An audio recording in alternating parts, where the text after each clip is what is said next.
How's it going, everyone? College Lefty, and in this video I blasted 8 home runs and mercy ruled my opponent in ranked season, so let's go ahead and get right into it.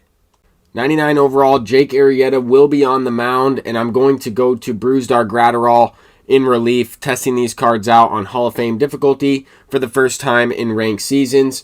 And this opponent has a pretty interesting squad, had a decent record as well.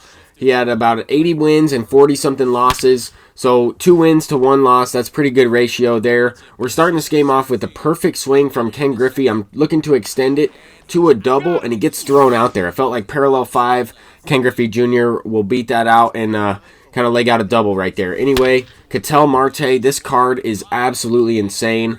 I've only used him for a few games, but this card's easily been the best Season 5 Team Affinity Finest card that I've used. I also like Juan Soto and Fernando Tatis. Of course, those are my top 3 guys in my rankings. But we're going to start this game off with 3 consecutive perfect swings. Felt like this opponent was a little bit predictable from the beginning there. Started a few of those guys off with fastballs low and away. So that's a pitch that I'm going to look for.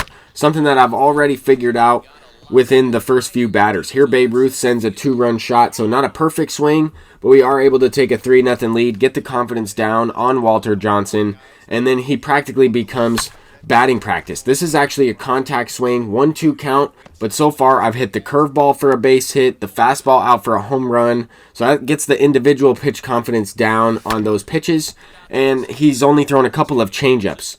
Walter Johnson's best pitch is probably the sinker changeup combination, so I need to hit those pitches if I'm looking to run the score up and be more successful at the plate. But so far, my timing is there, and I'm looking to take away 2 fastball locations within the zone. Low and away and low and in for both a right-handed hitter and a left-handed hitter. If you notice, I always keep the PCI somewhat inside, sometimes low, sometimes middle, sometimes up and in, just depending on where the opponent is pitching me.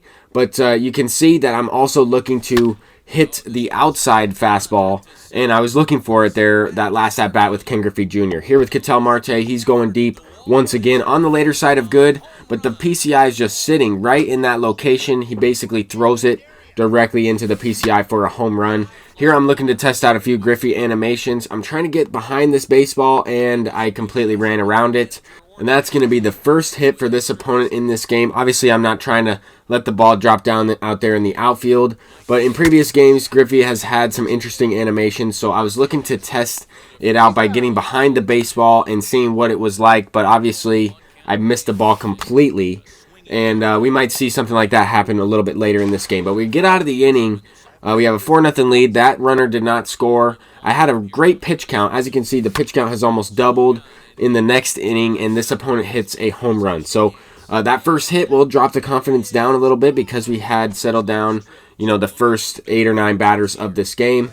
The mound visit will definitely get the confidence back up on the pitcher as long as you don't give up a home run directly after a mound visit. But this opponent is still throwing fastballs to the outside portion of the strike zone, and that's exactly what I'm looking for. Here I was way early. It was a changeup. I was looking for a fastball low and away, trying to get under it so I don't hit into a double play, right? Hit the ball right to the shortstop.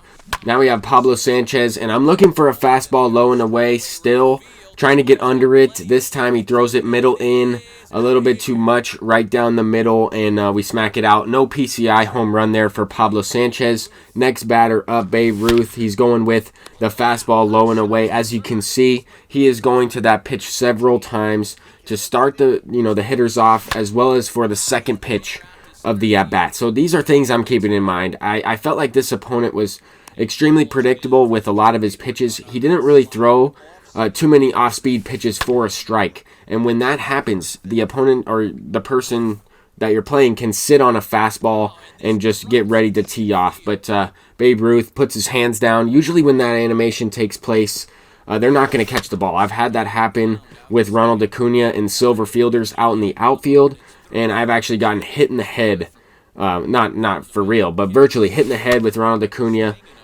when he just put his hands down like that. But the run is able to score this time. 7-2 lead. We have Juan Soto leading us off with 1 down already. Here's another no PCI home run. Change up over the middle.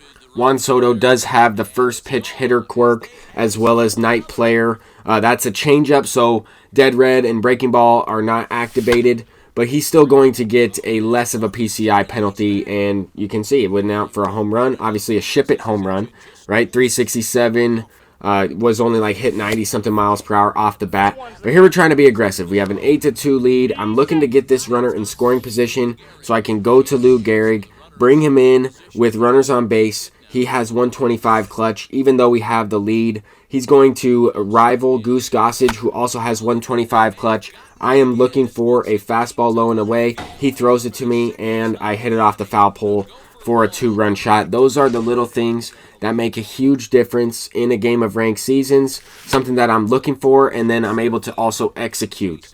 Sometimes, I'm looking for that pitch, and I still miss it, or I kind of just get too excited because it is exactly what I'm looking for. I might chase a bad pitch just outside the strike zone, and that did happen a couple times in this game. But there, once again, Ken Griffey Jr., weird animation in center field. I'm thinking about moving him to right, bringing back Willie Mays. Vladimir Guerrero didn't really do anything in this game so far, but he did hit the ball, once before, 1 for 3, a contact swing base hit. Here he's leading off the 7th inning, and that's going to be a no-doubter. I was waiting for that slurve. This time, I was ready for the fastball inside, but the opponent had gone to that slurve a few times in the last inning. So that's something that I kind of made a slight adjustment, just waiting for that pitch. We already had 2 outs in the inning, and now I'm looking for the fastball low and away. He throws it, just too predictable. At least I was able to execute as well, right? Even though the pitch is coming, you still have to be able to hit it. And that time we hit it perfectly, put up 12 runs in this one, and I'm just going to leave Brusdar Graterol in this game to try and close this one out. If he gives up, 1 or 2 runs, oh well, we'll keep playing. Just more content, but a little unlucky for the opponent as he hit a perfect line drive right to left field. Didn't have a ball icon, but Juan Soto was able to make the play. Then we get a little bit of a jam shot or off the end of the bat blooper and a rollover to end it. So 12-2 victory in 7 innings. We blast 8 home runs in this game, and I want to take a look at the box score here because I felt like everybody had a base hit except for the pitcher, but we did get a hit with Lou Gehrig in the pitcher's spot. But overall, I felt like the bats were coming out on fire. Okay, so who did not get a hit? Yeah, Arrieta might have been the only guy. I'm not sure. I think everybody was on the board there except for Willie Mays, but I brought him in as a defensive replacement in the last inning. I brought him in for Vlad, which I moved to center field. But yeah, that was a great game all around. Felt like for not playing ranked in a couple weeks, the timing was there. I was able to execute on pitches that I was looking for, and we end up pulling a diamond out of some team affinity packs as well. Paralleled a few players in this video. Jake Arrieta to the first tier. We also got Lindor to the 3rd tier, and I believe Ketel Marte to the 1st tier. Definitely the best, finest card for me. That's going to do it for this video. I'm College Lefty, and peace out.